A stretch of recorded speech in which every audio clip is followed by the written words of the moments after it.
You said the president yelled at you when you said, listen, be a little bit empathetic with the American people, the pain that they're feeling regarding the economy. You watched the speech last night. Do you think he listened to your advice?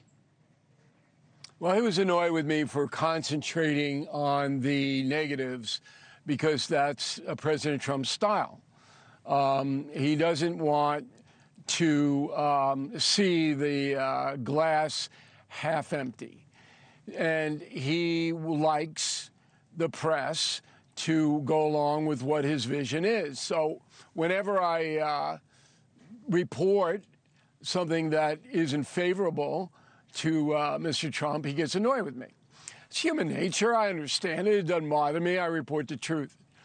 But I was a little surprised last night because I felt that President Trump would use an hour and 36 minutes to reassure people about their own personal circumstance.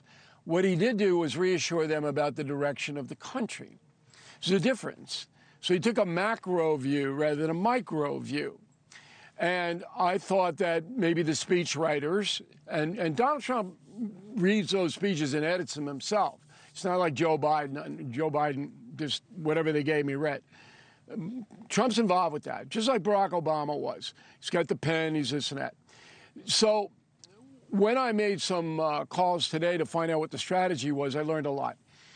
And this could change at any moment, Jesse, what the Republican strategy is now is to have Donald Trump campaign again the same way that he did it in 2024. Is that we're on the road, you just heard him, we're back. We're magnificent. All this tariff money is going to come in and pay off. We're building something here that's going to be rock solid. Now, he doesn't say you got to be patient, which of course you do have to be if you buy into his vision. I mean, he doesn't have a magic wand, all right? But he is going to be the point man on the midterms, not the individual candidates. And isn't that interesting? So he's going to be one very busy guy next year, running the country and then trying to convince the American people to allow him the power of the House and the Senate. The word that you said was convince, and I think that's really interesting because here's the part about it. There's no one that campaigns like him. There's no one that holds rallies like him. He really wasn't on prompter last night. I think that's arguably when he does best. The issue is, why say affordability is a hoax? You mentioned campaign like 2024. Things have changed. Grocery prices up 1.4%, consumer prices up 1.7%. The tariff rate went up 13.6%. It is a different world, and you wonder, despite that, are people going to believe it? I mean, there was the whole thing with President Joe Biden where saying the economy was one thing and people were feeling something else. So that's the question after last night. Are people going to feel that? Are they going to believe that?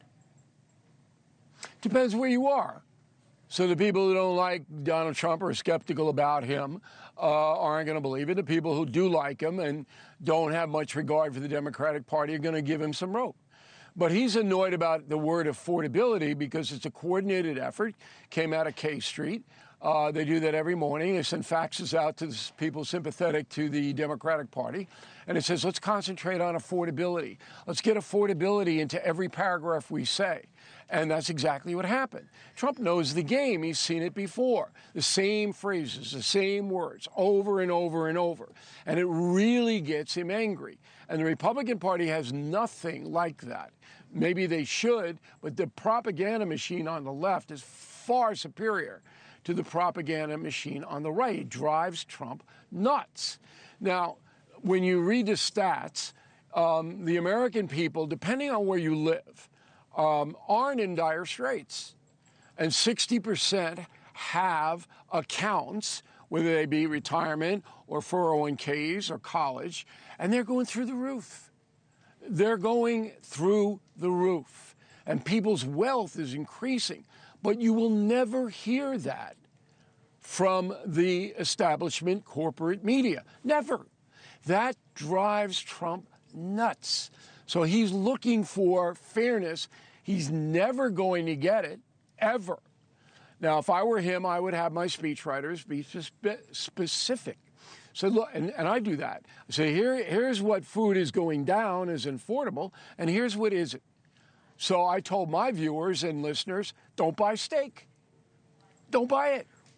It's up 39%. What are you, crazy? Well, actually, it's funny you mentioned the steak, right? Something else. But if you talk about the steak, right, isn't it not just a demand issue? It's also a supply issue that, was maybe caused by the tariffs before they were taken away.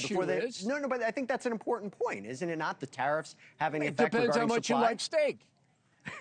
If every American listened to me and didn't buy steak, Jesse, I guarantee you in 2 weeks, steak would drop 25% in price. That's what happens. That's capitalism. Okay, I hear exactly what you're saying. And I agree. There are times when he doesn't get enough credit for the price of drugs or eggs or cars or beef or fruit.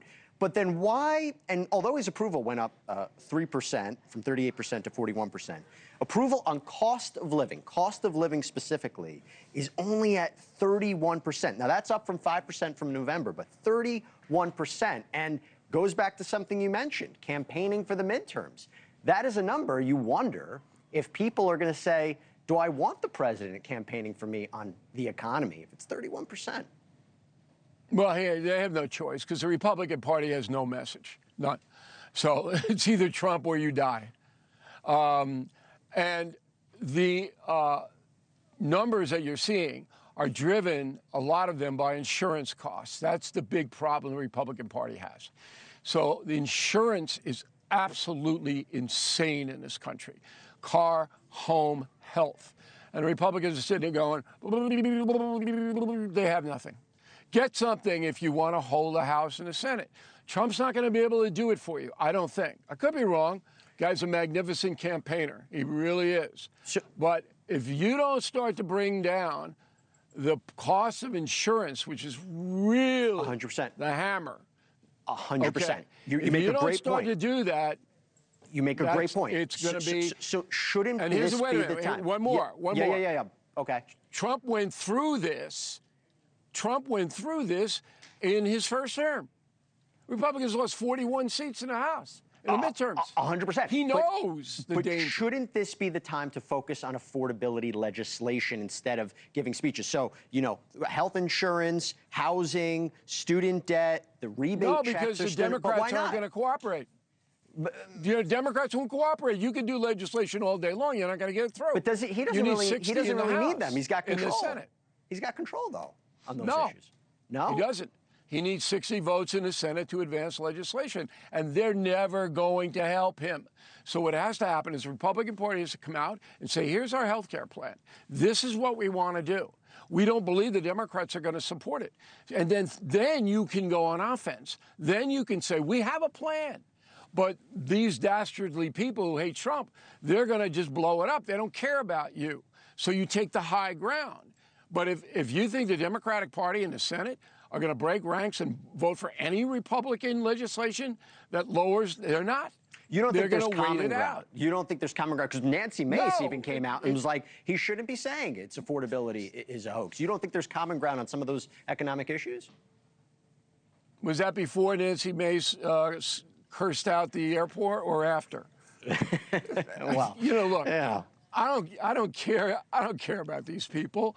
I just know that the game is rigged and it's not looking out for the folks. Yep. So if you're a Republican, if you're President Trump, you go, here's the plan. Here's what we want to do. And those people aren't going to cooperate because they hate me and they hate Republicans. That way you seize the higher ground, and that way you can campaign on something. Right now, all the Republicans are campaigning on is Joe Biden, how terrible he was, and all the Democrats are campaigning on. The only thing they have is Trump's the devil. Well, no, they're also campaigning on the affordability issue. I mean, look at this. That is momentum. Yeah, what's their plan, Jesse? Look what happened. Look what happened in Miami. Look what happened in Miami. The mayor's race, Democrat. That was the first time in 30 years. We just saw what happened a couple months ago. They're going to keep on doing this. I mean, that is what happened in Miami. What happened in Miami was Homeland Security is too hard. That's why she won. Because Hispanic Americans, they mostly support immigration law, but they don't want the heavy hand. They don't. But you said something. why don't Democrats campaign on affordability? There's a million on the There's a million on the ACA, though. There's a million on the ACA as well. That's an issue. It can't just be on one issue. Look, I'm looking for a solution. Have you had a solution from the Democratic Party on how to bring down insurance costs in this country? Have you? No, what I can say is they're making it an issue. They're making enough an issue, yes, to demonize the Republicans, to demonize Trump, but it seems to be working. Yeah, but believe me, that can change fast. Just like Trump's approval is up, okay, because of what he's doing to the drug dealers. That's why it's up, because most people want them blown to hell. That's why that number is up. You know, the press doesn't want it. Oh, you can't do that. The regular folks who know how horrible this drug trafficking is, every time a boat is blown out of the water, they're giving him a standing O. That's why his numbers are up. Well, there would be the counter-argument to that. There are polls out there who would suggest they're not in favor of this military action towards the vessels, right? There would be those who say, why are we getting involved in this? I haven't seen that poll. Harvard-Harris came out yesterday and was overwhelming that the American public want to hold the drug cartels accountable. Overwhelming number. Well, look, that is actually a great tease, because that's what we're going to talk about next. Bill O'Reilly, I appreciate you coming on, talking about this. It's an interesting discussion. We'll see if the president heeds your advice. But thank you so much. Good seeing you. Thanks for having me. And you guys should get a picture of Cuomo in his little fire hat. He's running around out eastern Long Island, little fire hat. You don't think I have that image in my mind already? Yeah. I don't need a picture. I already have it in my mind. I already know what it looks like. It's not going to be as good as what I have up there. I want to see it. Okay, you got it. We'll put it up. Thanks, Bill. Good seeing you. Thank you for watching. Subscribe below and download our NewsNation app right now on your phone, and you will get fact-based, unbiased news for all Americans.